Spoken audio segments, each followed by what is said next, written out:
C'est une relation vous condamnez unique. vos collègues socialistes qui ont parlé d'intransigeance allemande, qui ont dit qu'il fallait une confrontation, le président de l'Assemblée nationale. Faire le troisième personnage de l'État, Oui. quand même. Vous les condamnez Oui, Vous les comprenez pas? Parce que c'est caricaturer la réalité du travail que nous menons au quotidien entre la France et l'Allemagne.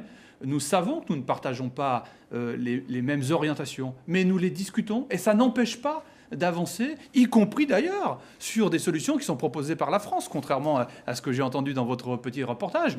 La taxe sur les transactions financières, honnêtement, c'est pas Mme Merkel qui s'est battue pour les avoir. C'est pas M. Sarkozy non plus, c'est François Hollande qui a porté ce dossier. Dans le budget qui va être voté, il y a une mesure symbolique dont vous avez tous entendu parler.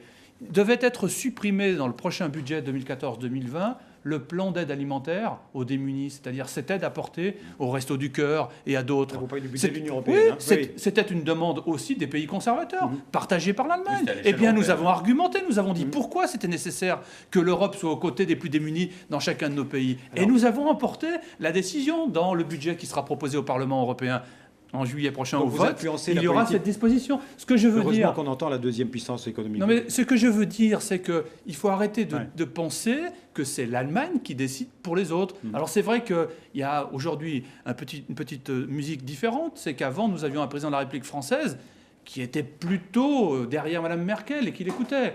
Là, il y a plutôt un président de la République française qui va au-devant pour discuter, pour orienter différemment vers la croissance et vers l'emploi. C'est la première décision qui a été prise en juin 2012 sur le pacte de relance pour la croissance et pour l'emploi, par exemple, avec 120 milliards.